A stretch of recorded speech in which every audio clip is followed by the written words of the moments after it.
tolong terima ya Bu ya. Bulan besok saya pasti bayar Bu. Apa ini? Hah? Apa ini? Kamu ngaku aja ya. Aduh. Apa masih kamu ini? Ya iya, saya kan bener ngomong sama dia. Udah. Asal mau pengejar lagi. Udah. Mana kunci motornya? Mas, bulan depan saya pasti bayar, Mas. Gak bisa, ini udah 5 bulan. Mana? Sini, kunci motornya. Mana? Mas. Saya mohon Mas. Minggir, enggak bisa. Minggir.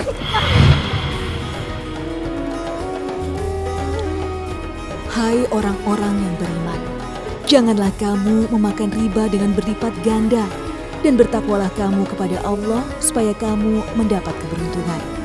Quran Surat Ali Imran ayat 130.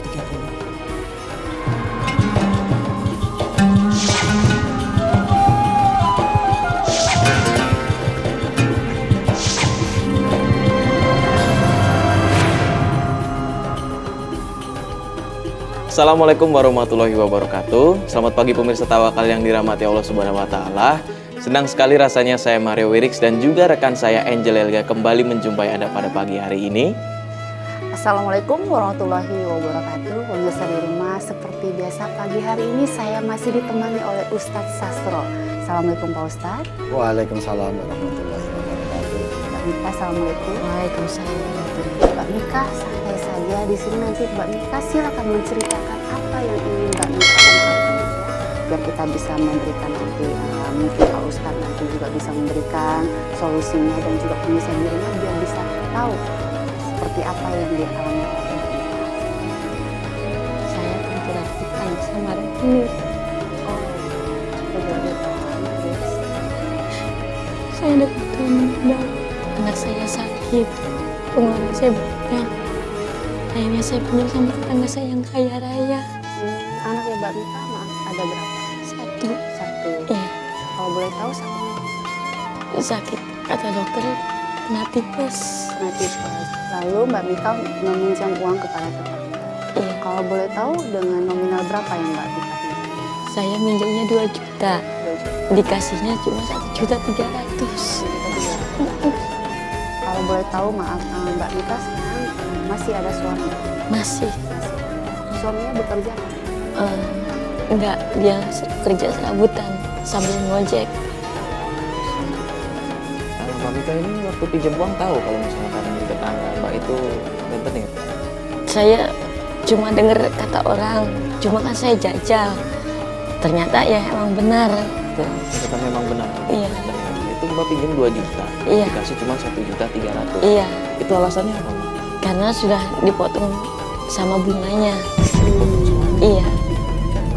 Bagaimana Pak Ustadz kalau hukumnya dalam Islam meminjam uang kepada rentenir, dan hukumnya itu rentenir sebenarnya bagaimana? Iya, dalam hukuman Islam. Sudah jelas dinyatakan dalam Al-Quran rentenir itu haram dan dosa.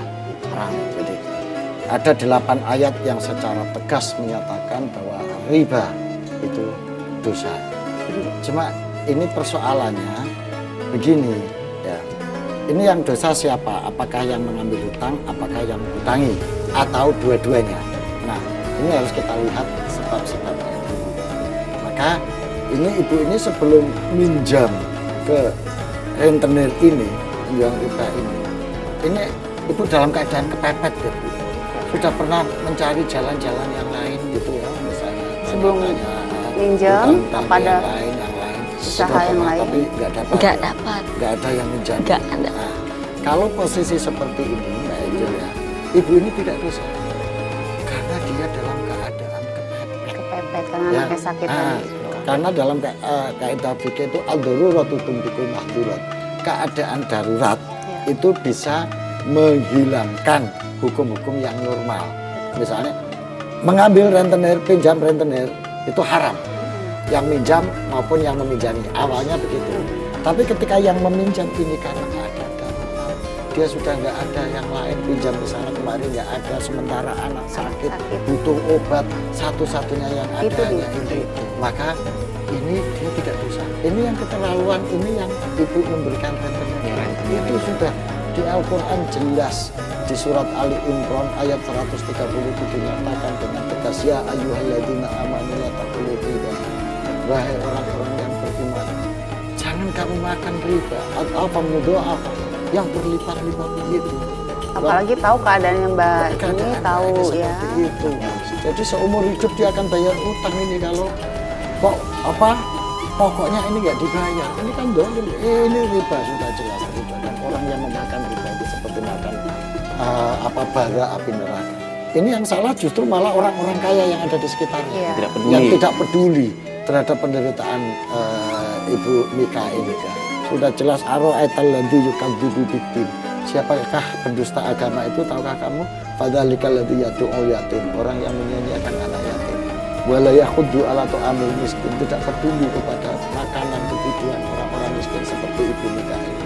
Jadi ini justru yang berdosa, orang-orang kaya yang tidak peduli dan para rentenir yang memanfaatkan. Mbak Mika, apa pernah didatengin rentenirnya, mungkin datang ke rumah mengancam, menagih, itu pernah dilakukan Mbak Mika? Pernah, tapi selagi saya belum bisa bayar, dia datang ke rumah. Tapi kalau saya bayar, dia nggak datang ke rumah. Suami kan ini bayarnya setiap bulan. Kalau saya ada uang, saya bayar. Kalau saya nggak punya uang, saya nggak bayar. Sudah berapa lama Mbak Mika ini bayar bunganya itu udah berapa bulan? Kurang lebih ya, hampir 2 tahun. Dengan 1 juta sudah 2 tahun, ini bunganya saja? Iya. Pokoknya belum dibayar? Di rumahnya ini, Bu. Gedor. Mika! Yang kencang. Mika! Keluar kamu, Mika!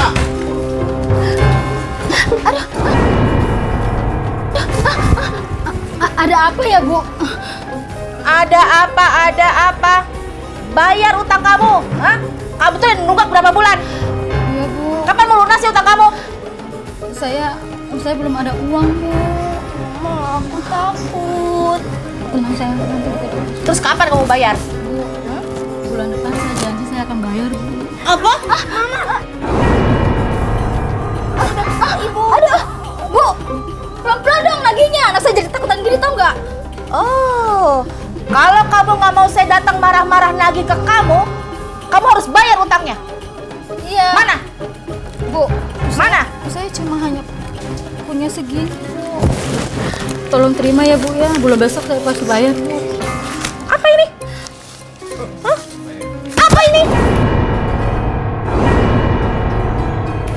Ya, saya cuma hanya bisa ngasih segini. Bulan besok baru saya bisa bayar, Ibu. Saya nggak Bulan besok terima saya recehan begini. Bulan besok saya janji akan Kapan bayar, mau Bu. lunasnya? Oke. Saya pegang janji kamu. Bulan depan kamu harus bayar utang kamu. Kalau nggak bayar, lihat, ini semua akan saya sita. Jangan dong, Bu. Ngerti? Ini rumah saya Saya satu-satu. tidak peduli. Bu, saya mohon, Bu. Ayo. Kasih kesempatan, Bu. Jangan rumah saya yang diambil, Bu. Sudah. Suaminya Mbak Mika berusaha untuk membayar nggak? Cari solusi apa Mbak? Atau Mbak Mika minta tolong kepada suami bagaimana? Ya, jalan keluarnya? boro-boro Mbak. Buat makan aja kita susah. Ya Allah.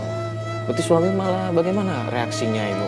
Ya cuma marah-marah aja dia Marah-marah ke ke saya. Ibu? Iya. Karena menyalahkan tadi mengutang tadi ya, sehingga harus bayar bunga tadi ya.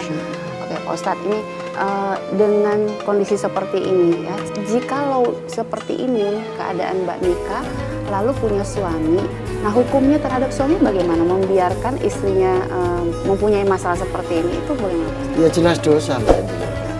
Karena suami itu kan punya tanggung jawab untuk menghidupi, melindungi, membahagiakan istri. Ibu Mika ini kan mencoba membantu suami mencari jalan keluar dari persoalan ketika anak sakit.